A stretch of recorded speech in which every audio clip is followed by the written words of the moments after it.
Bom dia! Começando mais um Despertando com o Dharma, dia 25 de setembro, após uma pausa.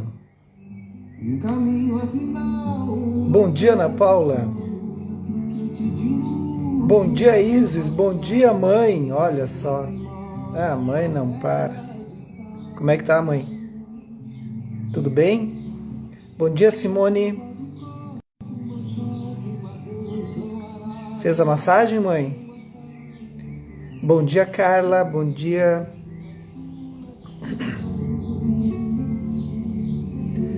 Bom dia, Mara. Quem tá cantando aí é o Bebeto Alves, um gaúcho, com violão na garupa. Bom dia, Gracia. Bom dia, Ângela. Acho linda essa música.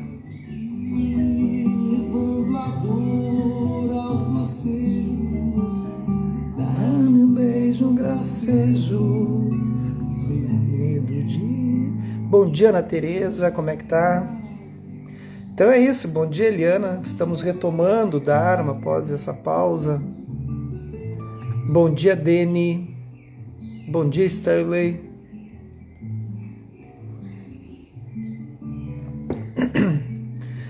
Essa música é com violão na garupa. Esse álbum é muito lindo, se chama Mandando Lenha, do Bebeto Alves. Tem o Luci Arnel junto também ali, que é um grande violonista brasileiro, argentino, que foi um dos professores do Diamandu Costa, um dos mestres dele. Eles são maravilhosos. É uma milonga. Então vamos lá. Bom dia, Natalina. Bom dia, Conceição. Bom dia, Kátia, comadre. Como é que tá? Então vamos retomar o Dharma, gente. Então o que a gente parou por esses dias aí? Talvez para quem não acompanhou, acho que foi meio súbito isso, aconteceu de repente. Não aconteceu de repente. Eu vou explicar um pouquinho para a gente extinguir esse assunto. Meu irmão, um pouco mais velho que eu, 58 anos, em fevereiro mais ou menos, descobriu um câncer no pâncreas. Foi de repente, assim, ele passou mal e aquilo já estava extremamente avançado. Se tentou de tudo com o que se pode fazer aqui no Brasil. Bom dia, Carol. Se tentou de tudo mesmo. Ele foi a São Paulo, fez de tudo. Cirurgia, enfim. E desde fevereiro, ele teve esse declínio muito grande e ele faleceu. Então, na quinta-feira, minha mãe, que está aí ouvindo, foi para Toledo, no Paraná, ficou com ele por 2 meses, acompanhando ele assim na casa, cuidando. Né? Minha mãe tem 82 anos, ficou ali de pé, né? Uma guerreira, não podia esperar menos dela. Bom dia, Nega. Bom dia, Mauro. E felizmente ele faleceu, né? Felizmente, porque havia muito sofrimento. Então, para vocês entenderem, algumas pessoas acompanharam, né? Raras pessoas que ficaram sabendo, a gente não divulgou, obviamente, isso, mas muitas pessoas ficaram assustadas que eu me afastei e acharam que foi de repente essa morte, mas não foi de repente. Ela começou em fevereiro e por muitos meses ele sofreu, então foi melhor que ele descansasse. Então, meu irmão, um pouco mais velho que eu apenas, maravilhoso, lindo, e agora ele nos deixa. E é isso, sigamos. Aí todo mundo pergunta como eu estou destroçado, mas a vida tem que seguir, não há como parar, certo? E quem me conhece sabe, seguimos com a vida, porque a gente precisa ter muita coisa para a gente ver ainda. Mas estou bem, fiquem tranquilos. Obrigado por todas as mensagens, eu li todas as mensagens que me enviaram, foram centenas de mensagens. Bom dia, Ana Karenina, li todas, mas não vou responder todas, né? Muita mensagem, eu apenas li e fiquei muito feliz que todo mundo se manifestou. Bora lá? Obrigado, Carla. Então é isso, vamos adiante. Vamos terminar esse livro, a gente está quase no fim dele. Bora. Buda Rebelde. Editora Lúcida Letra, Na Rota da Liberdade, por Ponlop Rinpoche.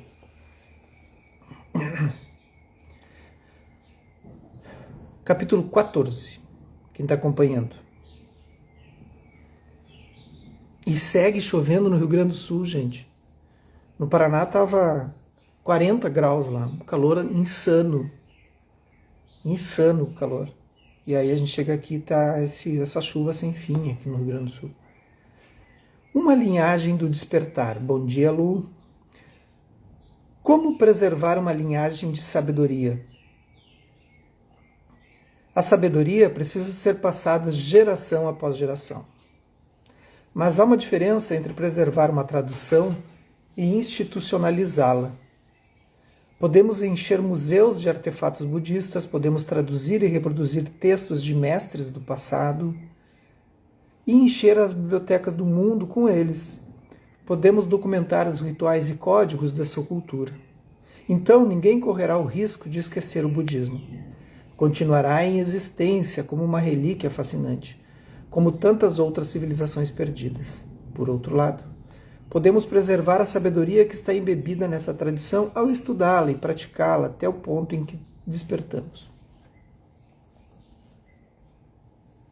Isso se aplica tanto à nova geração de praticantes que recém começaram a frequentar ensinamentos e retiros, quanto aos que já têm feito essas coisas por aí anos a fio. Algumas vezes me pergunto por que alguns de vocês persistem, já que vejo tão pouca confiança na possibilidade no despertar como uma possibilidade hoje. Eu não pratico para despertar, para me iluminar, né? A meta do budismo é a iluminação, né? Que é o que o Buda alcançou. Mas eu nunca tive essa pretensão, nenhuma, zero pretensão. Porque tenho consciência de que não é bem assim. Bom dia, Andréia. A possibilidade disso acontecer nossa, é zero. Por quê? Porque tem muitos grilhões, muitas coisas prendendo, tem muitos aspectos kármicos para resolver. Bom dia, Márcia, mas o que eu pratico para diminuir os meus estados emocionais aflitivos? Né? Um pouquinho a cada dia, assim. E à medida que vou caminhando, eu vou vendo que isso está funcionando. Então tá ótimo, sabe? Mas não pratico. Conheço praticantes que levam isso realmente assim, não, eu vou... Mas não vai, né? Não vai nessa vida. Mas claro, está praticando para as próximas, né? Mas eu não tenho essa ambição, assim. Eu quero transformar minha vida melhor possível e as pessoas à minha volta melhor possível, aos pouquinhos. E com isso, claro, eu vou diminuindo o meu karma negativo, né? Vou acumulando méritos. Mas também não faço para acumular méritos. Nem um pouco. Às vezes eu prefiro às vezes eu prefiro pegar e incomodar, que eu sei que eu vou ter méritos negativos, vou ter um karma negativo, porque não aguento, né? Bom dia, Laura. Aí eu prefiro fazer incomodar. Eu vou ter um karma negativo agora, mas eu vou ter que incomodar. Paciência.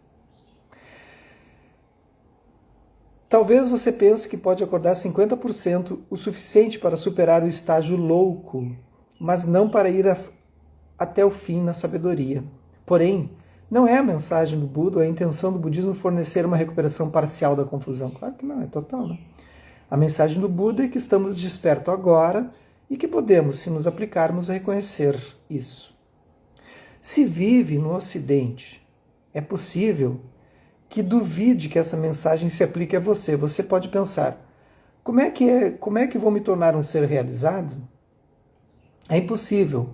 Como um ocidental, eu poderia despertar como Buda e se tornar um detentor da linhagem? É preciso nascer em meio à coisa toda, como asiáticos? Isso está no sangue deles? Então ele está questionando, né? Será que tem que nascer na Ásia, né, no Tibete, sei lá, para virar um Buda? Claro que não, né, gente?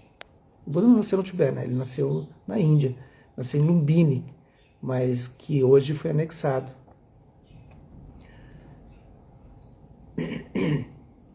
Talvez você nunca tenha pensado a respeito, mas os asiáticos têm o mesmo tipo de dúvida sobre si mesmos.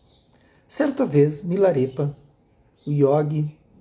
agora eu falei em Milarepa, me dei conta que eu sonhei com Nagarjuna essa noite. Quem não sabe o que é Nagarjuna, procure. Sonhei com Nagarjuna. Pô, a gente bateu um papo longo, agora eu estou me lembrando do sonho. E era sobre filosofia.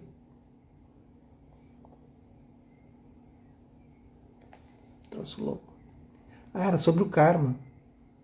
Estou lembrando agora há poucos. Ele estava explicando sobre a diferença da escola, né, que ele desenvolve na Nagarjuna, que é um filósofo, nem sei que século é, não vou chutar qualquer um aí, 10, 11, 12, sei lá, 13. Depois procurem para mim, eu esqueci. Há muito tempo. E ele questiona a escola Yogacara. E aí eu estava questionando alguma coisa com ele também, debatendo. Poxa, agora eu não lembro. Enfim, feita a digressão. Então, Nagarjuna foi um grande filósofo.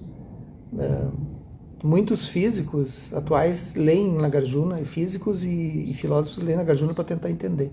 Bom dia, Fernanda.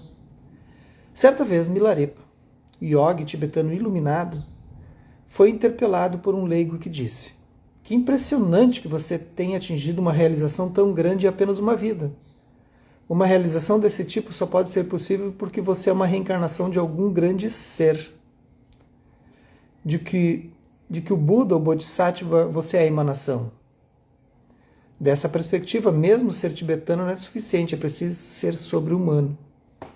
Em resposta, Milarepa ficou muito irritado e disse: ao dizer isso, você está denegrindo o Dharma e, por implicação, está dizendo que o caminho não tem poder. Você está dizendo que a única razão pela qual posso manifestar minha natureza iluminada é porque já nasci com uma vantagem garantida. É difícil encontrar uma visão mais equivocada do que esta. De fato, Milarepa começou com um currículo bem ruim. Ele tinha uma longa ficha de delitos e assim precisou superar diversos obstáculos e trabalhar duro. Ele disse: pratiquei o Dharma com zelo implacável. Graças aos métodos profundos do caminho, desenvolvi qualidades excepcionais. Está vendo? Ele não nasceu com, né? Mas veja, qualquer um com o mínimo de determinação é capaz de desenvolver uma coragem como a minha, se apenas mantiver uma confiança autêntica nos efeitos de suas ações. Ele desenvolveria as mesmas realizações, e então as pessoas também pensariam que ele seria manifestação de algum Buda ou outro grande ser. Então, durante o velório, durante toda essa passagem do meu irmão, durante o momento que eu ouvi na UTI, e antes do último suspiro, momentos antes do último suspiro, e eu me agarrava ao Dharma, né? Mesmo sendo um momento extremamente difícil, de surto, assim, de pânico que eu entrei, de dor, não dor porque ele estava indo, dor porque ele estava sofrendo muito, E eu não reconheci quando eu ouvi. Né? Ele tinha 1,80 m e poucos, assim, sei lá, 1 m. Ele é bem mais alto que eu. Lindo, olhos verdes, um gato maravilhoso, lindérrimo. E não pesava mais que 40 quilos naquela cama do hospital. E aí, ao vê-lo, eu entrei em pânico, assim, entrei em surto. Mas me agarrava ao Dharma, né? Me agarrava ficava pensando no que poderia me auxiliar naquele momento. Não tinha revolta, não tinha nada disso. Não era porque ele estava indo, é porque ele estava sofrendo. E a gente nunca quer que as pessoas que estão à volta da gente sofram. Né? Seja um amigo, um filho, um parente. A dor sempre nos causa muita compaixão. Né? Então, mas eu me agarrava ao Dharma, não ficava brigando com Buda, brigando, quem é católico brigar com Jesus, com Deus, sei lá. Eu entendia o processo, só queria que ele fosse mais rápido. Mas a gente não tem, né? Então é isso. O mesmo ocorre com qualquer um de nós hoje, quando dizemos que não conseguiremos. Estamos expressando uma falta de confiança no poder do caminho budista. Então, em nenhum momento eu duvidei do caminho budista, nenhum mesmo, assim, nenhum. Respeitando um momento durante o velório, a minha mãe, ela disse: Jefferson, vai lá e fala tuas palavras dentro da tua religião, né, como ela vê o budismo, né? E eu disse: não, mãe, não é necessidade, somente eu sou budista. Aqui tinha 100 pessoas, né? Um velório extremamente cheio, assim, o tempo inteiro. Ele era muito conhecido, muito admirado, muito carinhoso, uma pessoa iluminada nesse sentido, assim, de muitos contatos. vem gente do Brasil inteiro. E aí ela disse, eu disse, não, mãe, aqui é 100% católico. E as palavras, elas vão tocar, as palavras católicas que tocam nesse momento, né? Esse é o lugar, assim, né? E estava lindo como era. Então, eu guardava o budismo para mim, né? Dentro do que eu percebia, assim, cada movimento, assim, que estava acontecendo emocional, né? E tentando... isso que eu estou falando isso não para vocês terem pena ou qualquer coisa, não é isso. É para vocês olharem quando surgir algo muito forte, para ir dirimindo cada emoção aflitiva que surge no momento que surge. Surgiu isso, então eu vou trabalhar isso. Não deixar para depois, depois eu vou fazer, eu vou trabalhar isso. Do jeito que vai surgindo, tu vai vendo como o Dharma se aplica, como o Dharma ele vai te ajudando nesse processo. Então finalizou, né?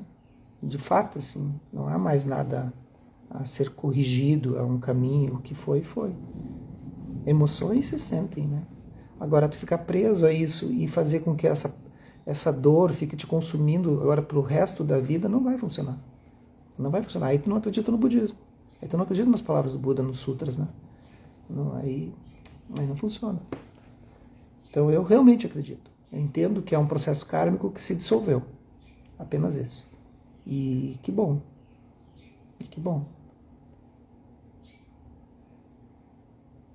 O mesmo ocorre. Duvidamos que ele possa produzir o efeito que alardeia. Ainda assim, de acordo com os ensinamentos de grandes yogis e eruditos do passado, é possível manifestar a realização. É uma ideia realista. Não estou falando sobre algumas instâncias isoladas de iluminação, a liberação de um ou dois grandes seres, em algum ponto no futuro. Isso não basta. Estou falando de estabelecer linhagens atuais do despertar. Linhagens genuínas de budismo americano e ocidental podem começar hoje. Podemos assistir aos resultados desse movimento ainda neste século. Então vocês podem achar que isso que a gente faz aqui, de falar sobre o Dharma de manhã, 6h30 da manhã, e vocês levantam e escutam, tentam entender alguma coisa ou outra, pode achar que é muito pouco. Mas não é muito pouco. É um caminho já super avançado. Porque é preciso que haja méritos para se sentar. Quantas vezes vocês tentaram, né, levantar e ligar o Instagram e ouvir as palavras do Dharma, né? Não são minhas palavras, são palavras do Dharma. Só são com um veículo, nada mais, não tem nada especial. E aí ouvir as palavras do Dharma, é preciso ter méritos para isso. E méritos no budismo não é meritocracia, tá, gente? É outra coisa. Uma hora eu explico. Bom dia, Deara, bom dia, Luciane. Então, e vocês têm que se orgulhar disso, se animar, se alegrar disso, de poder estar ouvindo isso, sabe? Porque muitas pessoas não podem ouvir isso. Qualquer pessoa tem o potencial de atingir a iluminação. Já temos certo nível de inteligência, discernimento que podemos desenvolver ainda mais, até a realização final. Confiar nisso é extremamente importante. Se não houver confiança em nós mesmos, a experiência não surgirá. Se nos sentarmos com uma atitude de, bem, estou sentado, mas sei que não vou chegar ao lugar algum hoje. Então, quando ele está falando, eu disse que eu não tenho pretensão. Não é que eu não acredite, eu apenas não quero me dedicar à iluminação. Eu quero me dedicar a desenvolver hábitos saudáveis para eliminar as minhas aflições mentais, né, emocionais. E se isso vai ajudar outras pessoas, está ótimo. Então, minha visão é mais de bodhisattva, assim, nesse sentido de ajudar que outros também despertem, né? É nesse sentido. Se eu atingir a iluminação, beleza, ótimo, bacana, mas não tenho essa pretensão. O melhor enfoque é sentar-se sem qualquer expectativa, sem nenhuma esperança e sem nenhum medo sobre o resultado. Tá aí, ó. No entanto, devemos nos sentar com uma atitude de abertura que admita possibilidades, ao invés de simplesmente fechar a porta para elas. Há que se ter um pouco também de determinação, gente, né? É apenas deixar as coisas, né? Quando você compara a educação de sua cultura com a dos professores asiáticos ou com as figuras históricas do passado, geralmente não vê nenhuma chance de atingir uma realização como a deles. Provavelmente, pensa em si mesmo como uma pessoa comum e confusa, que é produto de uma cultura materialista e dualista, enquanto eles têm a vantagem de serem criados desde o nascimento em circunstâncias especiais, até mesmo místicas. Tais ideias não nos ajudam. Na verdade, elas prejudicam o caminho. Eu conheci muita gente que aparentemente parece muito bem iluminada e que não... e que depois que eu conheci não são. Então não adianta muito usar mantos e tudo mais. Não é isso que vai ajudar. Não ajuda mesmo. Só piora para a pessoa, que o karma aumenta. Pense da seguinte forma: se você nasceu judeu ou cristão, você provavelmente foi criado em um ambiente judaico-cristão. Isso lhe dá algum poder especial para reconhecer a natureza de Deus? Claro que não. O mesmo ocorre com alguém nascido hindu, muçulmano ou budista. Só nascer e ser criado em uma determinada cultura não garante que terá uma compreensão profunda da herança de ensinamentos espirituais daquela cultura. Alguém de fora de sua cultura pode até ter mesmo uma compreensão melhor e mais fresca dela. Tá aí. De fato, se você tivesse nascido e fosse criado na cultura budista asiática atual, você estaria mais interessado em aprender filosofia, psicologia e tecnologia ocidentais para buscar nelas os novos insights e oportunidades. A face do Buda é velha e familiar para você. Talvez familiar demais. Mesmo onde as comunidades budistas asiáticas atuais funcionam como centros de práticas, elas se deparam com desafios culturais semelhantes àqueles encontrados no Ocidente. Reconhecer o cerne dos ensinamentos do Buda, além das formas culturais estabelecidas ao longo dos séculos. O que ele está querendo dizer aqui? Que muitas vezes, e eu vejo isso nos retiros, eu vejo isso nas centenas de retiros que eu já fiz em várias tradições, que os ensinamentos se perdem em meio aos rituais. Embora os rituais de cada tradição, de cada linhagem, tradição budista, tibetano, japonês, coreano, seja o que for, se perdem dentro das linhagens, porque cada tradição, sendo tibetano ou zen, tem linhagens dentro desses, né, divisões, várias formas de pensar. Né? O tibetano tem umas 4, 5 linhagens, o zen também, e aí vai. Né? São vários mestres que atingiram a iluminação. Mas se perdem muito nos rituais. Os rituais são importantes dentro de uma cultura, ok? Ok, ponto. Mas se tu olha aquilo, tu acha que aquilo é o budismo, e aquilo não é o budismo. Aquilo é o ritual, é o veículo que pode levar, dentro daquela linhagem, daquela tradição, levar a um entendimento. Como Vajrayana, né? A aplicação de observação de imagens, por exemplo, Tantra, Tantrismo, né? E assim vai. Mas são formas. E a gente olha a forma, a gente não olha o Buda. Quando eu retiro tudo isso, é isso que ele quer dizer aqui também. Quando eu retirar toda essa confusão, eu vou ver o Buda. Aí tu vai ver que ele estava ali o tempo todo. Mas para isso é preciso também... para negar, gente, isso é uma outra coisa que eu gosto de falar para os alunos. Para negar, eu tenho que conhecer. Não adianta eu chegar e dizer, não, isso aí não é, isso aí não sei o quê. Primeiro tu precisa entender, tu precisa participar, tu precisa digerir, tu precisa realizar. Aí depois tu diz, olha, eu agora consigo entender que isso é ritual. Mas isso aqui está o ensinamento.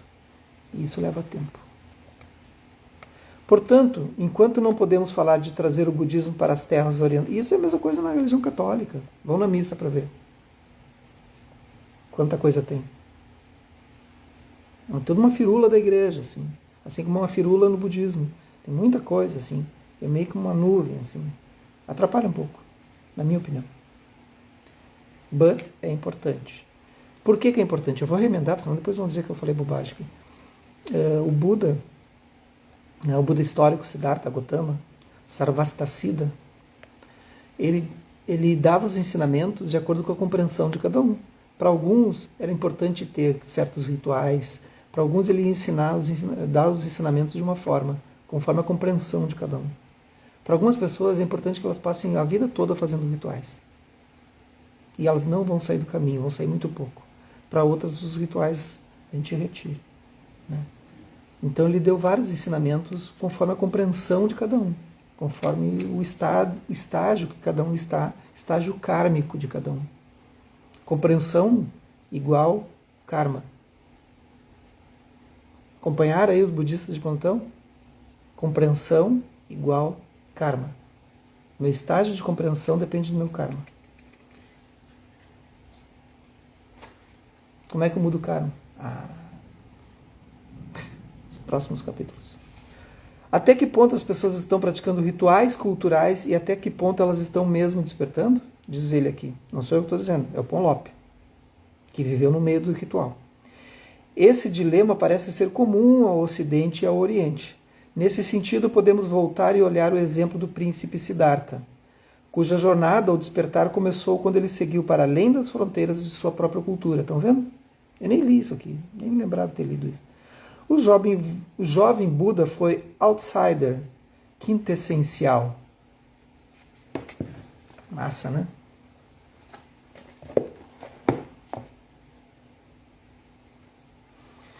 É isso. Vamos fazer uma prática?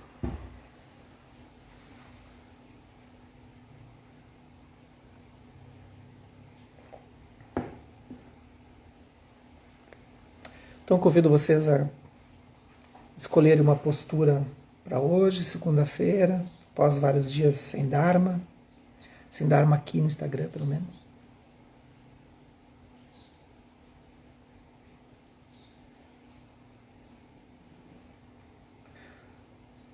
Deixando o corpo ereto, mesmo que estejam deitados, deitadas, deitadas.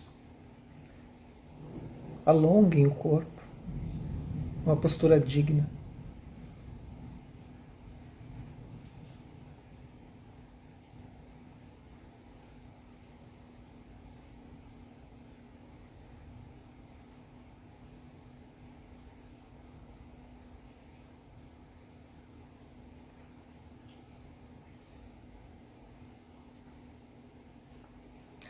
E reservem um tempo para contemplar a impermanência.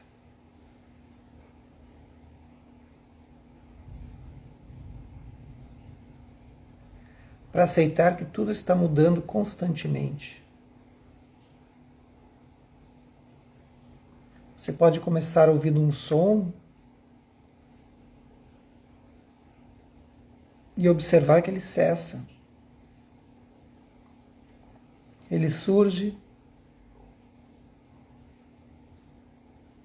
se realiza e cessa.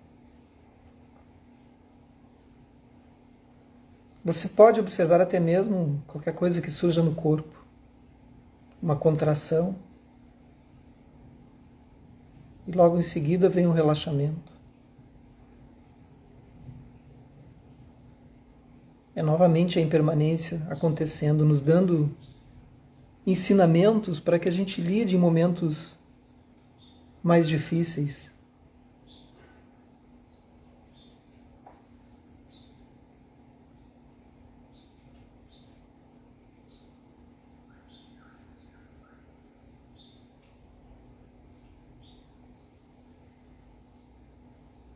É preciso que haja impermanência para que coisas novas surjam.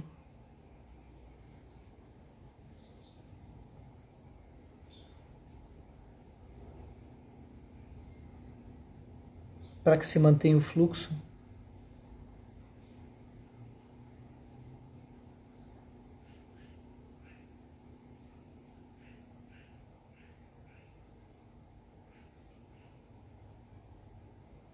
Às vezes a impermanência vem de uma forma um pouco mais brusca, mais pesada, como uma perda. Mas se eu treino a impermanência, observando meu corpo,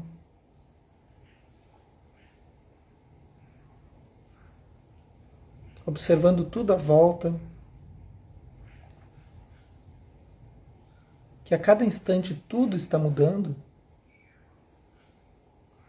eu vou me preparando aos poucos para quando algo maior surgir.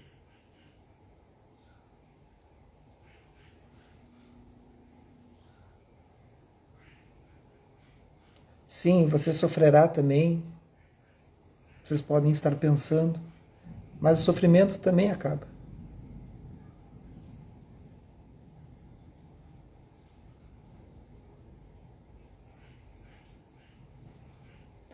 O Buda ensinou que tudo é impermanência.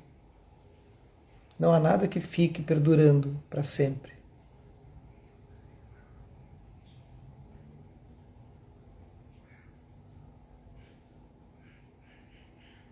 E aí está a beleza. Aí está a beleza para que a gente valorize cada momento que nós temos, porque ele nunca mais vai acontecer.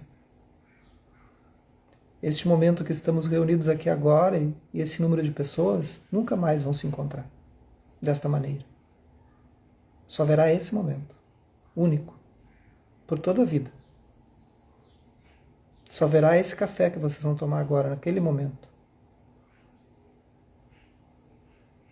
Só haverá aquelas pessoas que vocês vão encontrar ao longo do dia nesse momento. Nunca mais vai acontecer.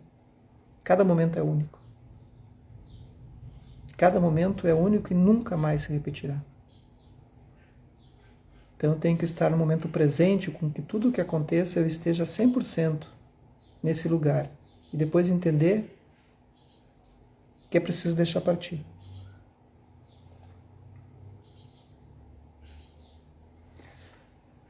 Que os méritos desse nosso encontro, dessa nossa prática se expandam e toquem a todas, todos, todas, e que nós possamos nos tornar um caminho iluminado. Iluminado no sentido de entender que tudo é impermanência. Um bom dia, uma boa segunda, uma boa semana. Aproveitem cada momento como se fosse o último, de verdade, com alegria, sempre com entusiasmo, sempre como se fosse algo novo. É assim. E até amanhã, né?